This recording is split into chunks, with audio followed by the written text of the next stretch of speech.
வணக்கம் நண்பர்களே. இன்னைக்கு கணித வினாக்கு வந்துட்டோம். கணித வினால நம்ம பார்க்க போகிறது ஏபி அப்படின்னு 2 பேர் இருக்காங்க. ஏவோட சம்பளம் வந்து பியோட சம்பளத்தை விட 20% குறைவு அப்படின்னா ஏவோட சம்பளத்தை விட பியோட சம்பளம் எவ்வளவு சதவீதம் அதிகம்? இந்த மாதிரி ஒரு கேள்வி கேட்டிருக்காங்க.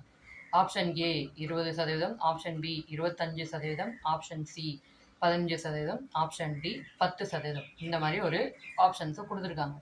இது எப்படி இந்த கணக்கை தீர்க்கலாம் அப்படிங்கிறத நான் சொல்லித்தரேன் வாங்க. என்ன பண்ணணும் அப்படிங்கிறத.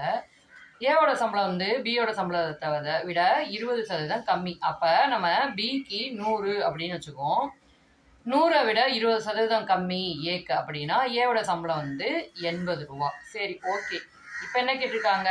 ஏவோட சம்பளத்தை விட பியோட சம்பளம் எவ்வளவு அதிகம் அப்படின்னு கேட்டிருக்காங்க. ரெண்டுக்குமான வித்தியாசம் என்ன? 20 தான். அப்போ 20/80 பெருக்கல் 100. அந்த 100 20க்கும் 80க்கும் இடையில இருக்க மாதிரி வச்சுக்கணும். இப்போ 20ஐயும் 80ஐயும் சிம்பிளிஃபை பண்ணுவோம். எந்த நம்பரால் பண்ணலாம்? டைரெக்டாக 20ஆலேயே பண்ணிடலாம்.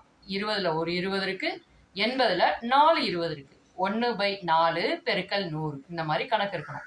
1/4 இதுக்கு இடையில இருக்க மாதிரி அந்த 100ஐ நம்ம எழுதிக்கணும். இப்போ கீழே இருக்க அந்த 4 வச்சு மேலே இருக்க 100ஐ நம்ம டிவைட் பண்ணோம் அப்படின்னா 25 அப்படின்னு கிடைக்கும்.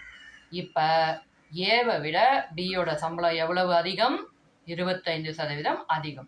இதே மாதிரி கணித வினாக்கள் தொடர்ந்து உங்களுக்கு வரணும்னா நம்ம சேனலை சப்ஸ்கிரைப் பண்ணிக்கோங்க. நிறைய வீடியோஸ் நான் கொடுத்துருக்கேன். அது எல்லாத்தையுமே பார்த்து நல்லபடியாக படிச்சுட்டே இருங்க. பாய்.